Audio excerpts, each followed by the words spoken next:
All right. Hi, Adrian, and welcome everyone to our webinar series on mastering LinkedIn ads. I'm Joaquin Dominguez. I'm head of marketing for Adsact, and today Adrian Hobbs, our VP of customer success, is joining us.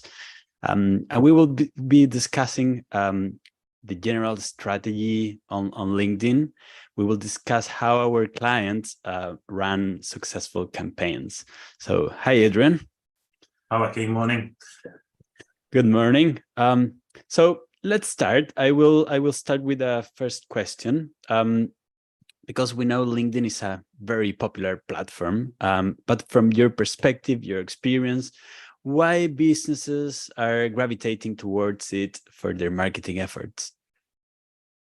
Yeah, no, so it's important to understand where LinkedIn fits in, because the level of spend on B2B digital advertising is increasing significantly year on year. And so businesses are recognizing the need and trying to find ways to create the best experience to engage with their prospective customers online and existing customers online. And the challenge that we have and our clients have is that actually being able to target specific businesses, so businesses that you want to talk to, and then the people within those businesses, is really tough through most processes. So other social media platforms, very people orientated, might be the attributes of those people that you can target. You've got working through DSPs, so digital advertising on other websites, but again, very difficult to target accurately. Possible to target, but very difficult to target accurately. What LinkedIn gives is this unique ability to identify businesses that you want to target, and then the people within those businesses. So it's that two-step process, which you can't get with other platforms in the same way. So I think that's why more and more people are gravitating to LinkedIn, why LinkedIn is so successful, and also why it's increasing in price, right? So it's becoming increasingly important to be efficient and need to manage your LinkedIn activity to ensure you get a return. But it is still the best place if you want to target businesses and then the people. Yeah. Can I ask you, why not, for example, Google Ads on as an alternative? Yeah, so all our customers, would have a mix of channels that they're advertising in, and Google Ads is still probably the majority spend for most people, because if they're tapping in on where people have got intent already to buy, or intent or interest, then Google's perfect, right? Because you're putting in a question, a query, you're looking for something, so approximately what you're looking for, you're asking Google and you get a return. So you've got a degree of intent, and you're searching for something, and you get the ability to then look through the results to find what you want. But what that doesn't do, it doesn't help us reach people who aren't necessarily aware of what we do, aren't aware of our product service, or don't recognize yet they've got a need. So for a new product or service, Google has challenges, and so making sure that we have ways of capturing people who have intent, such as Google, that's important, but also making sure we can create intent and create demand and look for new customers who perhaps aren't aware of what we do or the value of our product or service.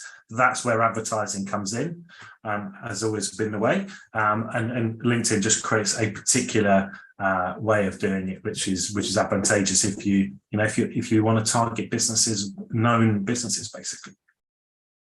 Brilliant. So, of course, regarding to LinkedIn, what objectives are businesses commonly pursuing on LinkedIn? Have you observed any specific strategies that consistently yield better results?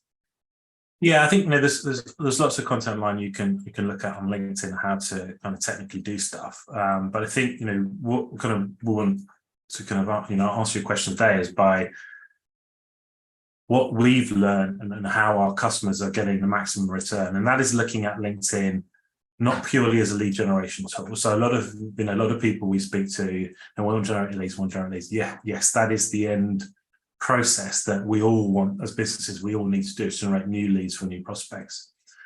But with LinkedIn, you need to look at we look at it certainly in three layers. The first of which is brand awareness. Second, which is consideration, and the third of which is then the bottom of funnel sort of lead gen type activity. So if we look at those three and how they play out, if you consider LinkedIn as a way of introducing your company and your products and service to the market, then one of the things you need to help people understand is that you are there and introduce them. And so if the first time you're introduced to a business, there is a specific request or ask to get that information, then you might be resistant to that. So we always do a level of what we call very top of funnel brand awareness. And the beauty of brand awareness on LinkedIn, it's not brand awareness in terms of I'm putting a billboard up or I'm putting an advert up when I don't know what happens to it. The beauty of LinkedIn, I can put a series of ads up that are introducing my company, the values, the product or service. And people are still engaging. So we still get to see who's engaging. We also get a result from that. Maybe, if we're pushing people through to a website or to more information. So it's brand awareness, but with an outcome. So really important part of the LinkedIn strategy for us, because we're actually creating that ability to reach lots of people with your message. Hi, Flora. Flora is also Hello. part of our customer success team and joining this webinar. I forgot to tell that we are also streaming this conversation on YouTube. For our audience that are listening, please feel free to ask any question on the YouTube chat, because I'm keeping an eye on it, and we will answer them very happily here. Cool. So yes, so that was a bit about brand awareness. Then the second part is consideration, and this for me is where LinkedIn is at its best, and we make sure that from a strategy perspective, our customers are making the most of this. And this is how do we engage with customers so that they can get value from the interaction with us, whether that is information that helps them understand a particular topic, or it might be, and it might not be specifically my product or service, but it might be why should I be doing something, download this content to understand more about a particular subject. That can then lead on to other content which is specifically around guides, or maybe instructional videos, all sorts of ways that we can then connect with our customers, potential customers, and in return for that start to create a relationship with them. And that maybe at the top end of that may be ungated content, but we're tracking who's consuming that content through retargeting, or as we increase the value of that content, actually asking for an email address or something that's relatively low friction, relatively easy for them to give. So I'm creating a connection with them, but I'm not yet at the point where now I'm directly creating a lead gen opportunity. At this point, I'm still building trust, building credibility with my prospects. And through those two stages, within LinkedIn, we're capturing that engagement for our customers, and customers also doing that on their own websites. And then we can start to retarget. And that's where the third step comes in, when I know I've got a group of people who engage with my brand, and I've engaged my products, I've got information, and now are potentially ready to have that conversation with us, or to interact, to get it, whether it's an online demo, whether it's a meeting, whether it's a call, whatever it is, that final step where we go to and we try to create that lead opportunity. But yeah, so we look at those three stages, and we kind of move through those three stages in a pretty systematic way to ensure that what is the most expensive part of this process, which is the lead gen, has the maximum chance of working. If we go there too quickly, the chances are it won't be as successful as we want it to be. Brilliant. And what other success factors do clients need to think about? Yeah, so we've talked about the three kind of pillars, if you like. The key then is how we execute across that. And so, for example, for advertising to work, and within LinkedIn specifically, we need a number of touches. So if we look at the sales process end to end, we know we need a number of touches with our customer, varying degrees of kind of engagement. within LinkedIn, if you talk to LinkedIn and you look at the content online, they'll talk about 6 to 11 touches required in order for somebody to make that kind of final engagement with you or move on through the funnel. And so you need to look at, okay, so what does that mean? If I look at the audience that I've got, so if you're just using the LinkedIn levers you've got, which is some fairly basic segmentation around companies, and then the segmentation around people, you end up with an audience size. And that audience size, you need to make sure that you're engaging with them in a deep enough way that you get the end result. So that's 6 to 11 touches.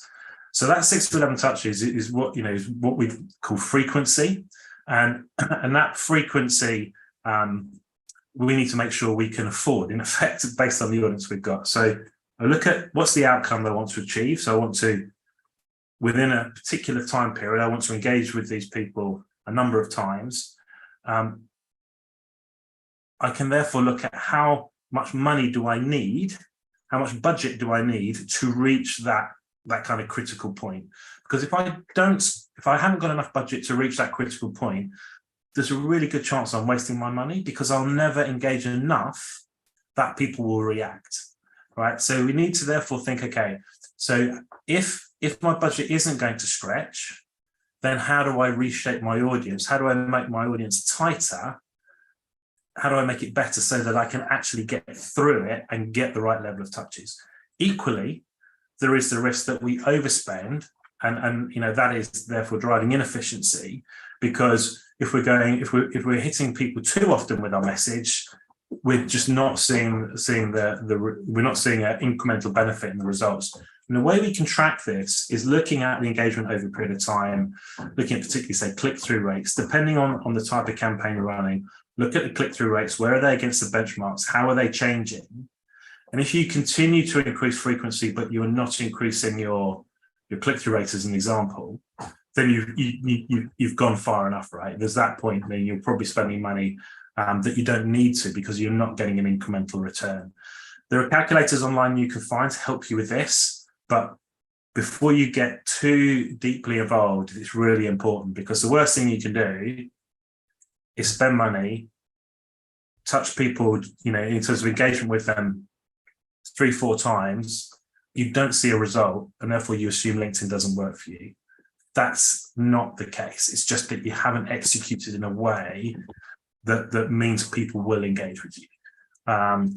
So that's a key success factor for us, which we look at, that mix of audience size, budget, and then monitoring the metrics to make sure that we're on track. So you need to leave the campaigns run for a certain period of time and start measuring how the frequency is going, how the CTR, and make decisions, right? Yeah, and I should probably mention the frequency is also, you need to look at that on a period basis. So it's not 11 touches in a year. We're looking at 6 to 11 touches, potentially in a month. And with most of our customers, we've got a strategy of always on. So particularly around the brand awareness and that top of funnel stuff, that's always on. And it's a very cost-effective way of reaching a lot of people and warming people up.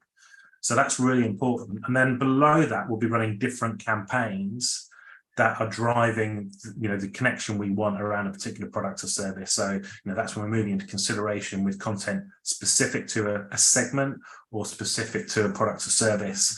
And that then works through with the retargeting through to kind of lead gen opportunity. So yeah, it's important to work its way through. Brilliant. And what's something that you can manage before starting a campaign is the audience, right? What's the value of the audience in this success that we are talking about? Yeah. So this is an area which I think is game changing in terms of making LinkedIn successful. Now, it is what our business is about, so I'm slightly biased, obviously, but creating an audience enables you to really manage your targeting at a higher level. So LinkedIn offers you the ability to a certain, whether it's size, whether it's growth, whether it's industry sectors, various things within LinkedIn you can do, but they're still very broad. and it's very difficult to create a tight audience. If up front you can identify your audience, so that may be out of your CRM system. So maybe you may have built over a number of years an audience within your CRM, which you know or you feel are the right companies to be talking to. And so a starting point may be to test campaigns against a targeted audience. So take an audience out of your CRM system, create the matching process or the fields required to give a positive match into LinkedIn, upload that audience, and then see see how your results are against that audience. Now, our experience is that the better that audience, the better the results. But the results are not necessarily the obvious things. The results are not necessarily suddenly see a better click-through rate. Arguably, you will if it's done right. Your cost per lead may not radically change. The difference is the quality of the leads that you put into your sales funnel will be higher because you've managed to identify companies that you want to talk to. You've also, through that process, can exclude companies you don't want to talk to. And that's a big thing. And I don't think a lot of people understand the value of this either, which is how do you suppress, how do you kind of stop certain companies coming to you? That may be your customers. Maybe you've got different messages for your prospects and your customers, and therefore you want to exclude your customers from your from your acquisition activity. So there's lots of things you can do with audiences, which I think makes a huge difference. From our perspective, we're working with clients that spend a lot of money on LinkedIn, and therefore investing on an ongoing basis in making sure they're targeting companies that are a great fit for their product or service is really valuable, and that's why they work with us. But you don't need to do that. You can do it based on your own the data sets that you've got available. Yeah, but the strategy that you recommended is the same finally, starting with a brand awareness consideration and bottom of the funnel campaigns, right? Yeah. So you still need to think about that same structure. And honestly, depending on how much budget you've got and how you want to spend that, you may vary it. So if you're advertising, if you create a target list and you're advertising to a group of companies that you've reached out to before, you may believe there is a level of brand recognition. But if it's new to LinkedIn or if it's targeted on LinkedIn, they might not expect to see you there. So the cheapest way to create engagement with them is brand awareness. So the cheapest way to get your name in front of them, well, that's interesting. That company I spoke to before are advertising on LinkedIn. What are they advertising? Brand awareness is the best way to reach that audience at the lowest cost. And as then you can start to then put that consideration content, so that valuable content that gives them a reason to engage and gives them a reason to share their information with you. You can then put that into LinkedIn, and finally, particularly through retargeting, but you don't necessarily need to retargeting, then that more bottom of funnel activity where you may be asking if they want a demo, or asking if they want a quote, or asking if they want a callback. But yeah, you need to kind of manage that process. And of course, how you manage that process in terms of whether that's on LinkedIn with a LinkedIn form or whether it's through a website also has an impact. So we use LinkedIn forms a lot because we believe that's the easiest way for people to respond, and it stops them dropping out of LinkedIn. And if they drop out of LinkedIn, they may stop the whole process because they hadn't planned to do that. So, I didn't want to do that. So they then come back in and they don't carry on. So brilliant. So those are like factors that are outside of the campaign, but also have a huge impact on the campaign success. Isn't that Yeah, it's really, really important to manage all of this in your overall kind of strategy to ensure you get the return on investment. Because advertising on LinkedIn it's not the cheapest way to advertise, but it's the best way to guarantee a return. Brilliant. Well, we promised to be on time and to be short today. So thank you so much, Adrian, for sharing this overall strategy on managing LinkedIn ads. For our audience, please keep tuned in our LinkedIn channel because we will be posting new webinars with more specific topics. This was the first one, a general strategy. In the following episodes, we will talk about more specific pain points that our clients or general public are facing on LinkedIn.